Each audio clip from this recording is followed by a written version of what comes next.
Hola, voy a hablar de una obra maestra de la animación japonesa. Se trata de Recuerdos del Ayer, de 1991, dirigida por Isao Takahata. Empiezo de cero para quien no sepa nada. Isao Takahata debutó a sus 27 años dirigiendo las aventuras de Halls, Príncipe del Sol, en la Toei Animation. A finales de los años 60, las protestas de los sindicatos por las condiciones laborales en Japón llegaron a la Toei, porque en esa época el ambiente estaba caldeado. Y ahí fue donde empezó a hacer amistad con Hayao Miyazaki, que acababa de empezar como animador. Juntos, en 1974, se dieron a conocer en las televisiones de todo el mundo con series como Heidi, Marco o Ana de las Tejas Verdes. 10 años después, en 1984, Miyazaki consiguió llevar a la pantalla su manga Nausicaa, el Valle del Viento, pidiendo a Takahata que le hiciese la producción. La película fue un súper éxito rotundo y les permitió hacer en 1986 Castillo en el Cielo, ahora sí, bajo el sello de su nueva empresa, Estudio Ghibli.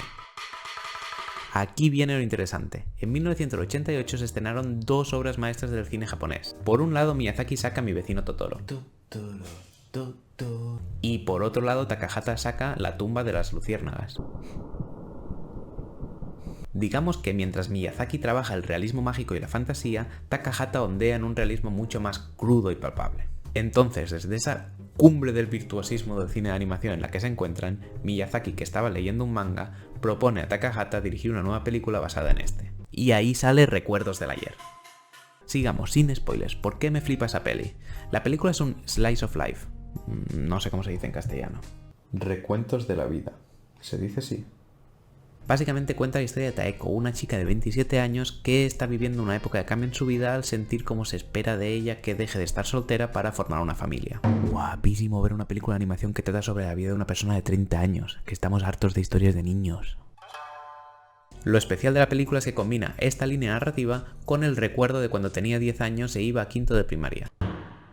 Es decir, que mezcla los dos grandes puntos de inflexión de su vida. Por un lado, cuando Taeko perdía la inocencia de ser una niña y descubría lo que significaba la adolescencia, y por otro lado, el momento en que dejaba atrás su juventud para tener una vida adulta. Aquí hay que puntualizar que la película sucedía en Japón en 1982, que yo también tengo 27 años y no tengo constantemente a las abuelas preguntándome que cuándo me caso. Venga, un beso, Yaya. ¿Qué? No, aún no me caso. Resumiendo, que la Taeko joven decide tomarse unas vacaciones para ir a un pueblo de Yamagata y ahí conectar con el campo y la naturaleza. Y ahí se encuentra con Toshio, otro chico joven que también vive en el pueblo y con quien recuerda anécdotas del pasado. La primera vez que se enamoró, su dificultad por las matemáticas, cuando los chicos se reían de una amiga por tener la regla... Y no os cuento más de la trama porque si no, no la vais a ver. Ahora bien, lo asombroso es la naturalidad con la que se interpreta. Solo hace falta observar cómo en los diálogos se mantienen las pausas naturales. Que estamos muy acostumbrados a la barra de Squash and Stretch de Tex Avery y a tope con ello, y después en Coco nos planta una abuela con Alzheimer y es una pasada, pero que aquí vemos a los personajes atender a lo que escuchan. Es que de verdad es que me parece una obra maestra. Y todo esto viene porque Takahata quería acercarse al realismo. ¿Y qué es el realismo? Realismo, tendencia artística que consiste en representar fielmente la realidad y crear cierta tensión emocional sin llevar a cabo ninguna idealización. Y es que hay algo especial que me absorbe en el realismo de estas películas de Takahata que no consigue ni Ozu. Y mira que Ozu son palabras mayores, ¿eh? Takahata decía lo siguiente: con tantos avances, creo que los que miran las fotografías no se fijan mucho. En cambio, con la animación haces que se fijen en ello, porque lo dibujas todo desde cero.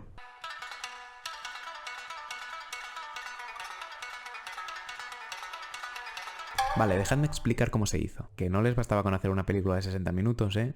Por aquel entonces Ghibli contaba con 96 artistas en el estudio, aunque dicen que llegaron a ser 300 personas en los picos de producción, ya que tuvieron que subcontratar a otros estudios porque no llegaban a terminarla. De hecho, la película tenía que estrenarse a finales de 1990 y tuvieron que retrasarla hasta el verano del 91.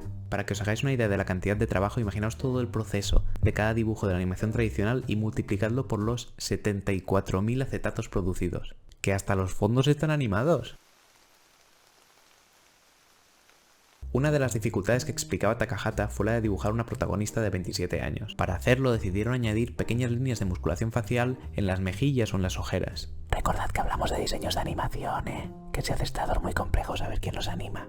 Esto daba más naturalidad al movimiento, pero aumentó notablemente la carga de trabajo. Pero La tumba de las luciérnagas es mejor película porque retrata el sufrimiento de una guerra. Además, con el virtuosismo de Takahata no lo consigue nadie y está basada en hechos reales.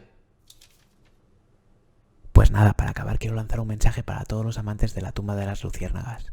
Que sí, que es la mejor película del mundo, pero no valoráis lo suficiente Recuerdos del Ayer. me va a quedar un vídeo súper largo. Pero vaya, ojalá sirva para que quien haya llegado hasta aquí vea la película. O la vuelva a ver.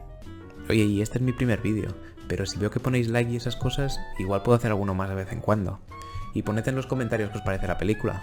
Adiós.